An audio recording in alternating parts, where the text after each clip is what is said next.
Ser Podcast. Más de 1.400.000 personas han tenido que abandonar sus hogares en la Franja de Gaza, según datos de Naciones Unidas esta tarde. Israel mantiene su ofensiva, hoy con incursiones terrestres contra lo que asegura son objetivos de Hamás dentro de la franja, aunque lo cierto es que la pasada noche ha sido una noche de bombardeos intensísimos con más de 400 muertos, según Hamás.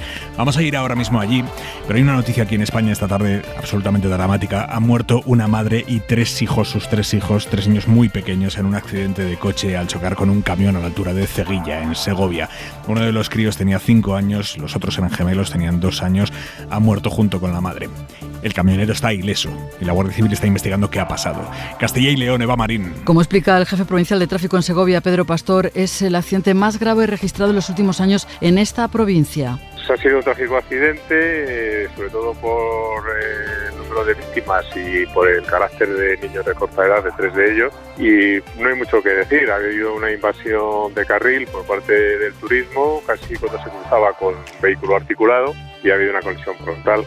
Hasta el lugar de los hechos se trasladaron agentes de la Guardia Civil, bomberos de Segovia y los servicios de emergencias sanitarias, que solo pudieron confirmar el fallecimiento de la mujer y los 3 menores. Desde la subdelegación de gobierno se ha puesto a disposición de la familia, que reside en Riaza, apoyo psicológico tras comunicar la trágica noticia. La Guardia Civil de Tráfico se ocupa del atestado y de las labores para esclarecer el suceso ocurrido a la altura de Zeguilla, una población que dista unos 30 kilómetros de la capital segoviana. El temporal que ha matado a 2 personas en Andalucía sigue coleando en buena parte de España. Jordi Carbó. Buenas tardes. Las próximas horas, también el resto de semana, el tiempo se mostrará muy cambiante. El paso rápido de frentes de oeste a este irán dejando momentos de lluvia, pero también ratos sin nubes. Durante la noche, hasta la noche mejor dicho, lluvia en prácticamente cualquier punto de la península. De madrugada, más centrada en el Mediterráneo, con alguna tormenta incluso en Baleares. Y mañana las nubes más compactas y persistentes en la mitad oeste peninsular. Aquí también con ambiente fresco todo el día, sensación que acentuará el viento. Cerca del Mediterráneo y en Canarias, con más sol, durante la tarde de mañana el ambiente será suave con máximas cercanas a los 25 grados. Hay media hora 25 Deportes. Gallego, buenas tardes. Buenas tardes, enseguida contamos la última hora de la previa de la Champions. El Real Madrid juega mañana en Portugal con el Sporting de Braga, el Sevilla recibe al Arsenal y la Real Sociedad también juega en Lisboa, en Portugal, ante el Benfica. Y a esta hora entrena la selección española femenina en Las Rozas con Jenny Hermoso, que vuelve al equipo español.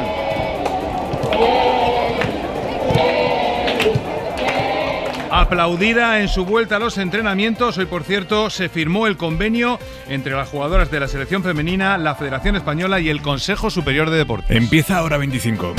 A pesar de que la presentación del acuerdo de coalición entre PSOE y Sumar está a punto de caramelo, es algo inminente, a pesar de ello están escenificando, sobre todo Sumar, están escenificando supuestas diferencias entre los futuros socios de gobierno. Es una escenificación que a Yolanda Díaz le viene genial para buscar perfil, para que Podemos o Compromís no le acusen de haber cedido demasiado, y es una escenificación por parte de Sumar que al PSOE también le viene estupendo, porque estamos dándole vueltas a unas supuestas diferencias internas nimias y el foco se aparta por unos días de la negociación sobre la amnistía. Así que todos felices con esta escenificación de las presuntas diferencias. Hoy se cumplen 3 meses desde las elecciones, 20 días desde que el rey le encargó la investidura a Sánchez, y aún la presidenta del Congreso no ha anunciado cuándo será el debate de investidura.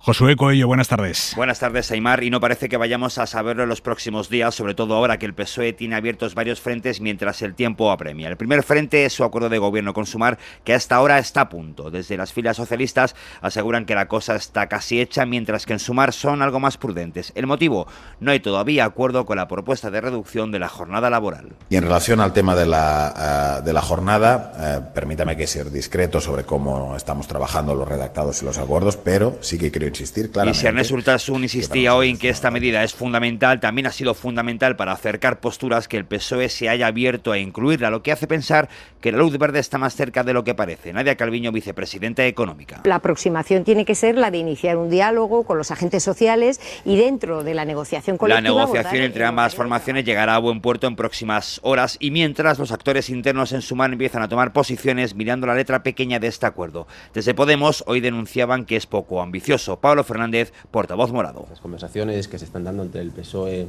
y Sumar nos parecen insuficientes. Nos parece que lo que se está abordando entre el PSOE y Sumar no... Con una agenda de Yolanda Díaz y Pedro Sánchez que pasa por Bruselas durante los próximos días, el acuerdo se va a cerrar en horas para escenificarlo y dar paso a la siguiente pantalla, la negociación sobre la amnistía. Sobre esto, las partes coinciden. Por ahora, discreción. La gran invasión terrestre de Gaza, con la que viene amagando Israel desde hace 2 semanas, todavía no ha empezado, pero sí que hay soldados israelíes entrando hoy en algunas zonas de la franja buscando miembros de Hamás e información sobre los rehenes que tiene en su poder Hamás. Es un operativo terrestre que se suma a los bombardeos muy intensos en estas últimas horas.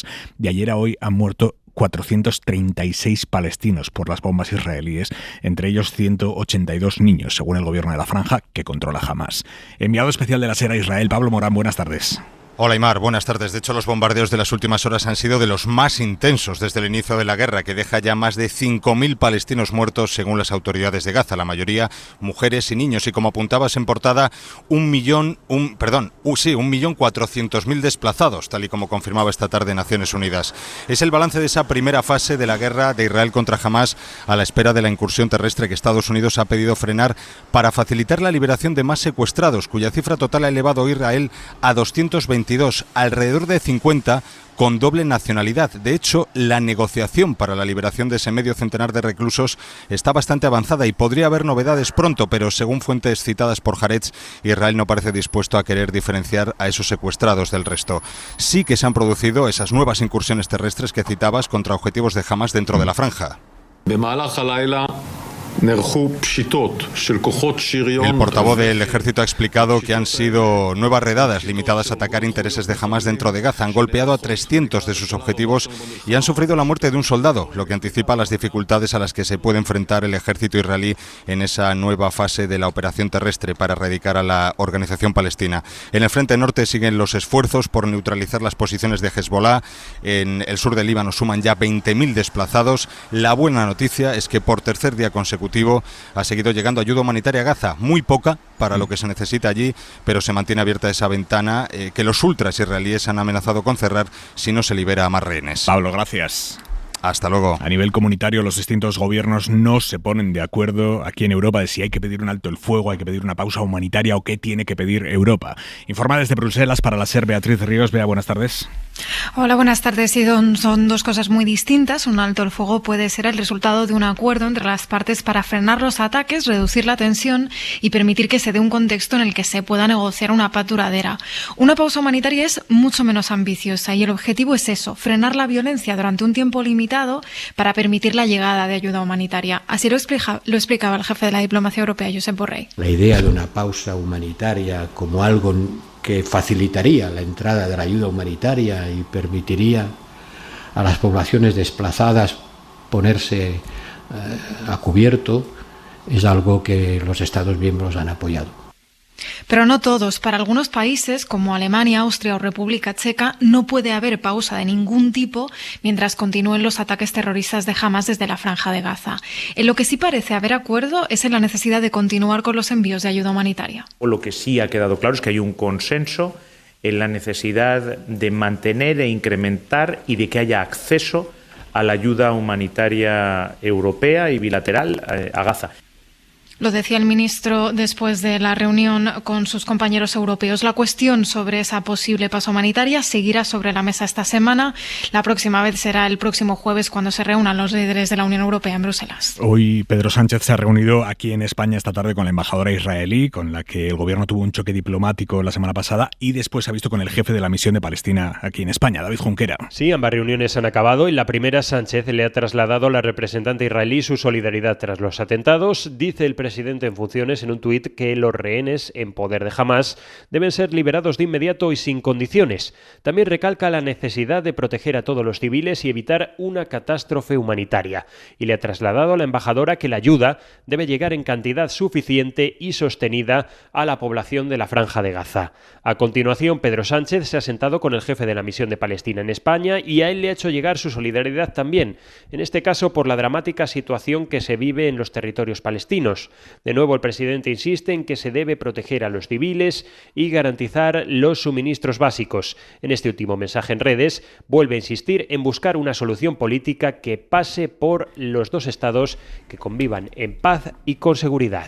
Hoy en Melilla, la Guardia Civil, la Policía Nacional, ha detenido a un yihadista que había sido excarcelado ya hace unos meses tras cumplir una pena de 8 años de cárcel por reclutar a una treintena de jóvenes de diferentes países para que se unieran a grupos yihadistas. Cumplió condena, lo excarcelaron y ahora lo han vuelto a detener.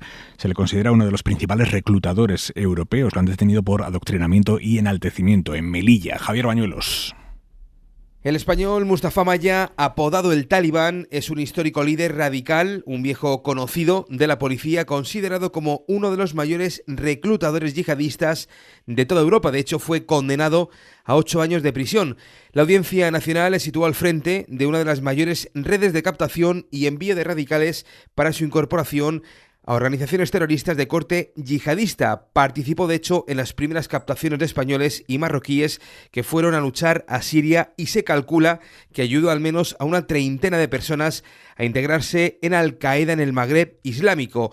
Según ha adelantado el español y han confirmado a la SER fuentes de la investigación, Mustafa Maya ha sido detenido de nuevo en Melilla, acusado de adoctrinamiento y enaltecimiento yihadista, una operación que continúa abierta. Y precisamente en Melilla acaba de celebrarse se ha producido algo muy inusual. Se ha celebrado una oración interconfesional por la paz con representantes de la comunidad musulmana, de la judía, de la cristiana, todos juntos rezando por la paz. Toñi Ramos, buenas tardes. Hola, buenas tardes. Se trata de la primera vez que se realiza. Imbroda, presidente de la ciudad autónoma, lo ha calificado como un acto exportable, emotivo y además ejemplarizante. Imbroda, presidente de la ciudad autónoma. Con todo respeto, nos han dado una lección a todos. Así que lo mejor que se puede hacer hoy para luchar por la paz es pedirla como se ha pedido en Melilla. El vicario ha leído un fragmento, una oración de San Francisco de Asís y también de los libros sagrados. Ha leído diferentes fragmentos que abogaban por la paz, por ejemplo, el principal rabino de la comunidad judía en Melilla. יהי רצון מלפניך ריבונו של עולם, אדון השלום, מלך שהשלום שלו, שתבטל מלחמות ושפיכות דמים מן העולם, ותמשיך שלום גדול ונפלא בעולם.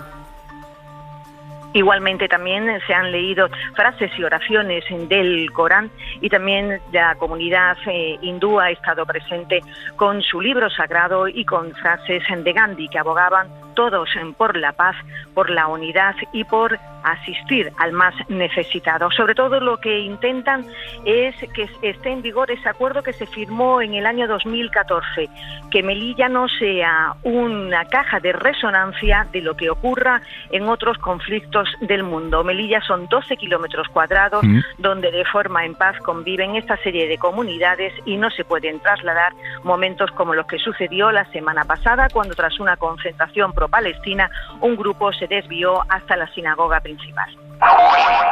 Argentina mira ya al 19 de noviembre, a la segunda vuelta de las presidenciales entre el peronista Sergio Massa y el ultraderechista Javier Milei, que ha quedado segundo y que ha empezado ya a cortejar a los votantes de derecha moderada que votaron a Bullrich, es la sucesora de Macri.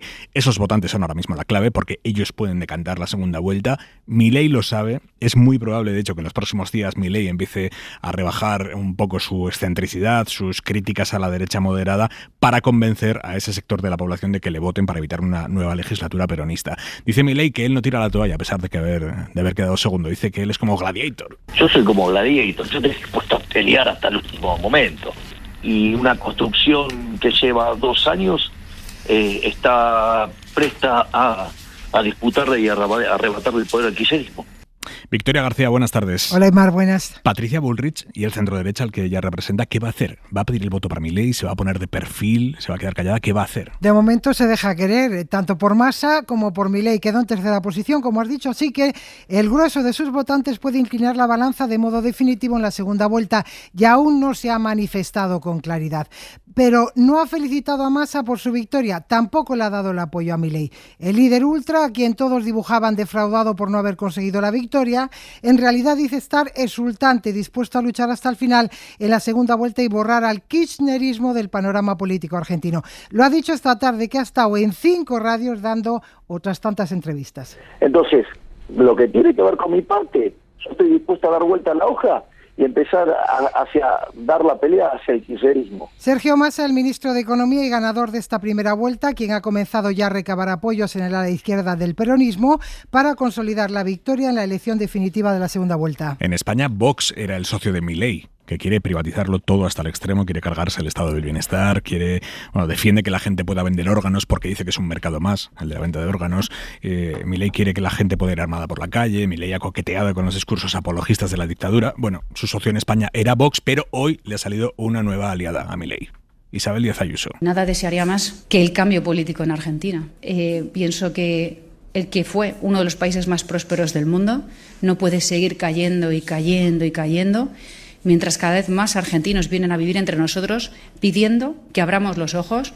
Nadie se haría más que el cambio, ha dicho Isabel Díaz Ayuso, cuando ya las dos únicas opciones eran peronismo o Milei. Y ha dicho, nada desearía más que el cambio. Así que Isabel Díaz Ayuso apuesta claramente por Milei. Y Erdogan acaba de levantar ya definitivamente su veto a que Suecia entre en la OTAN. Ángel Villascusa, buenas tardes. Buenas tardes. Un veto que ha enturbiado las relaciones entre ambos países, sumado a las quemas de ejemplares del Corán en varias ciudades suecas, y que no se ha retirado hasta que Estocolmo no ha endurecido su política de protección de los kurdos, a los que Turquía considera terrorista. Con el sí de Erdogan falta todavía la ratificación del Parlamento, que se da prácticamente por hecha, hasta el punto que el ministro de Exteriores sueco cree que su país podrá ser miembro de la alianza en la próxima reunión de ministros en noviembre.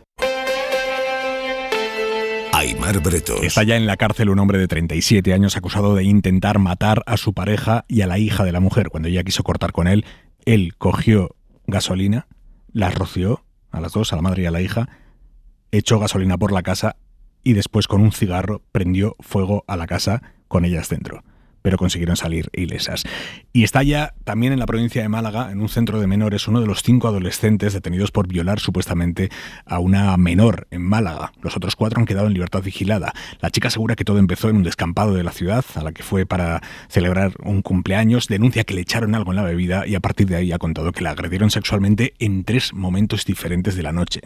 Ser Málaga, Jesús Sánchez. La víctima relata en su denuncia que fue un descampado de Málaga al cumpleaños de una amiga. Le dieron una bebida y a partir de ese momento empezó con mareos. Dice que sufrió tocamientos por parte de unos chicos. Acabó en un piso con otros jóvenes, ella sin ropa y junto a 3 chicos también desnudos, aunque el recuerdo es vago. Tal como avanza Sur, al día siguiente salió del piso y otros 2 jóvenes la agredieron sexualmente en plena calle. Al llegar a su casa, contó lo ocurrido a un familiar, fueron al materno infantil donde los médicos activaron el protocolo ante casos sospechosos de agresión sexual. De los 5 menores, 1 permanece en el reformatorio, el resto en libertad. Se cumplen 35 años desde que las mujeres entraron en la Guardia Civil y 35 años después siguen faltando ascensos para ellas, a los altos mandos, y sobre todo ellas denuncian que siguen notando que cuando alguien entra a un cuartel a denunciar lo que sea, se dirige antes a los hombres que a las mujeres guardias civiles, por sistema.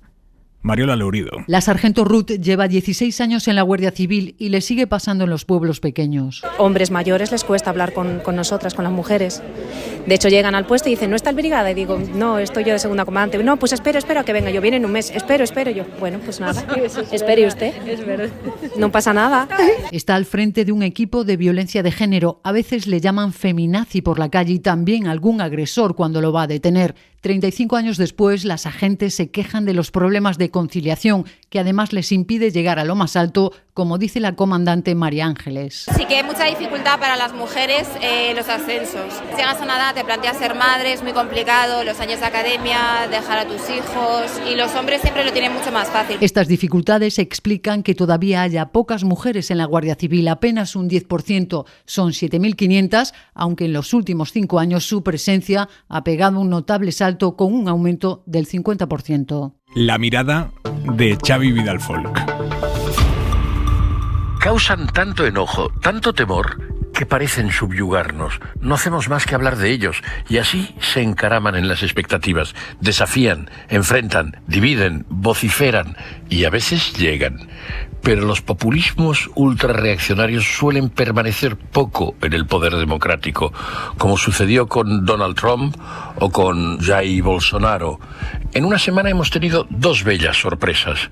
Primero fue la victoria de los demócratas polacos de derecha civilizada, o sea, la rama demócrata cristiana, auténtica, digna del Partido Popular Europeo, aliados con la izquierda, frente al partido ultragobernante muy cercano a una confederación aún más extremista. Y ayer, la derrota del aspirante autócrata y presunto favorito argentino Javier Milei a manos del ministro de Economía, el peronista Sergio Massa, a la espera de lo que suceda en la segunda vuelta. El resultado es más impactante porque nadie lo preveía. Y además, porque el balance de Massa como ministro de Economía arrojaba datos demoledores para él. Un 140% de inflación. Recuerden que aquí en lo peor de la invasión de Ucrania fue más de 10 veces inferior, por debajo del 12%. Una pobreza rampante que afecta al 40% de la población. Una moneda por los suelos. Pero atención, las promesas del derechismo extremo parece que han asustado más que la pésima realidad del populismo peronista. ¿Quién puede estar en contra de la sanidad o la educación gratuitas? Los programas ultras, aquí, allá y en todas partes, buscan arrasar los servicios sociales, el respeto a la mujer, el servicio público, los derechos fundamentales y encima asedian el Congreso o fraguan golpes o semigolpes. Mejor aprender esas lecciones desde la distancia. Y tenemos dos noticias de última hora. La primera, en la Franja de Gaza, Hamás acaba de anunciar que libera a 2 rehenes más. Victoria García. Son 2 mujeres y dice Abu Obeida, el portavoz de las brigadas de Al-Aqsa, el brazo armado de Hamás, que las libera por razones humanitarias imperiosas y sin pedir nada a cambio. Se trata de Nurit Yizad y de Lohed Glifid. Son las mismas, son otras 2 mujeres que siguen a las 2 que ya liberaron el pasado viernes. Y una jauría de perros ha matado a una chica de 27 años en la provincia de Zamora. Eva Marín, adelante. La última hora confirma que el dueño de los 5 perros que provocaron ese fallecimiento de la joven de 27 años en un camino que comunica Ruales del Pan con la Iniesta, en la provincia de Zamora, ha sido identificado y los animales controlados, según fuentes de la Comandancia de la Guardia Civil de Zamora.